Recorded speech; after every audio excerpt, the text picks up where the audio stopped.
Imagine a ship that wasn't just a vessel of wood and steel, but a floating laboratory, a film studio, and a global icon for the preservation of our oceans. For decades, one name was synonymous with this legendary ship.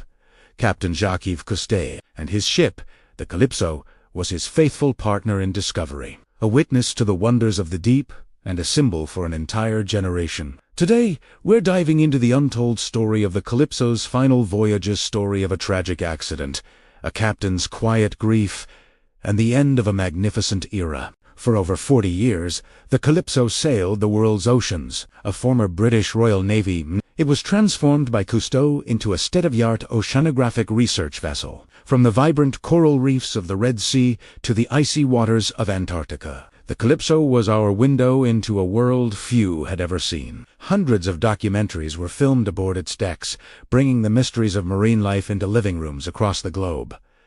It became more than just a ship. It was the flagship of a new environmental consciousness. But by the early 1990s, the years of relentless exploration had taken their toll. The Calypso, once a marvel of engineering, was showing her age. The constant exposure to saltwater and harsh conditions meant maintenance costs were skyrocketing. Her equipment, once cutting-edge, was now aging and prone to failure.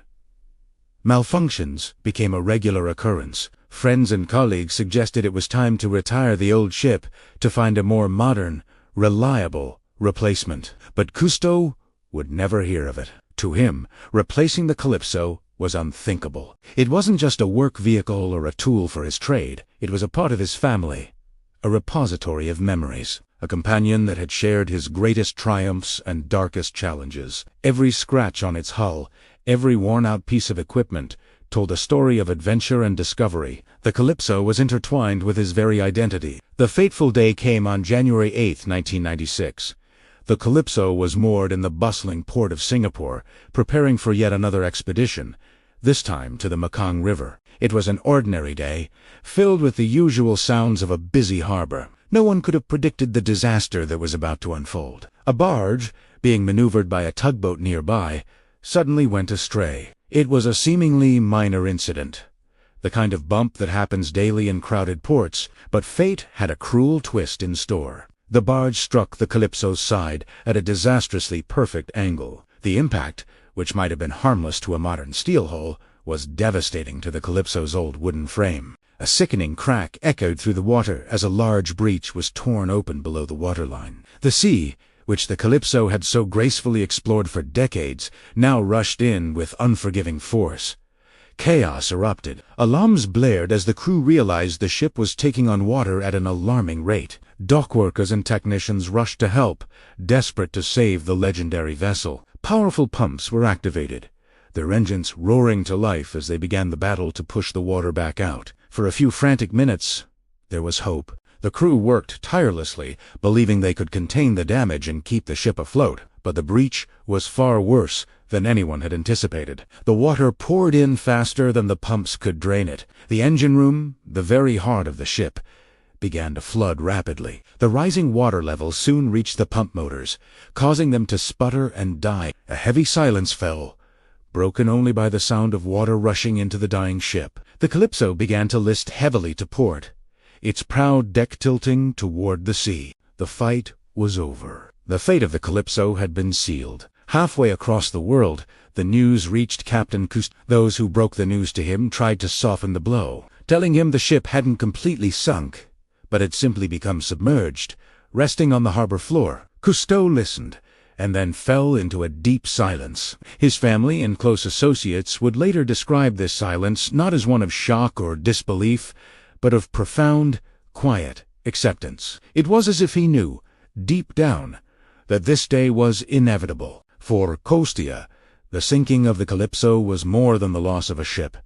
It was the end of a chapter in his own life. The Calypso was a symbol of his youth, his revolutionary discoveries, and the golden age of exploration he had pioneered. Its sinking represented the closing of an entire era. It was a physical manifestation of time's relentless march forward. For months, the wounded vessel remained a sad spectacle in Singapore's harbor, half submerged, a ghost of its former glory. Eventually, salvage teams were brought in. The complex and delicate operation to refloat her began. Cranes were positioned, the remaining water was pumped out, and slowly, painstakingly, the hull was raised from its watery grave. But the Calypso that emerged was not the one that had sunk. The damage was catastrophic. The long submersion had warped the wood, and the initial impact had shattered its structural integrity. The ship was no longer seaworthy. While she was afloat again, restoring her to her former working condition was deemed practically impossible.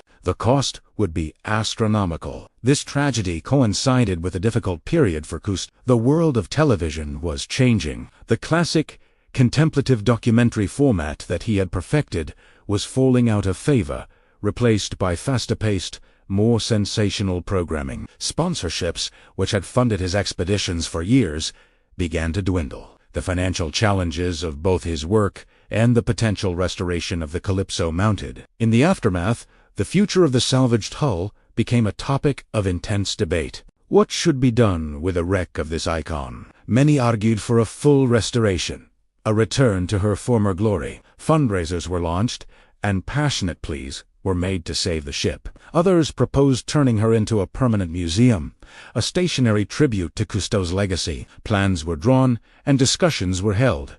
But a clear path forward never materialized. Legal battles over ownership and financial disputes further complicated the situation, leaving the Calypso in a state of limbo. As these debates raged on, Captain Cousteau was entering the final years of his life. His health was failing, but his passion for the oceans never did. He continued to advocate for environmental protection, a tireless voice for the planet he had spent his life exploring. But the unresolved fate of his beloved ship weighed heavily on him. On June 25, 1997, just over a year after the Calypso's sinking, Jacques Cousteau passed away at the age of 87.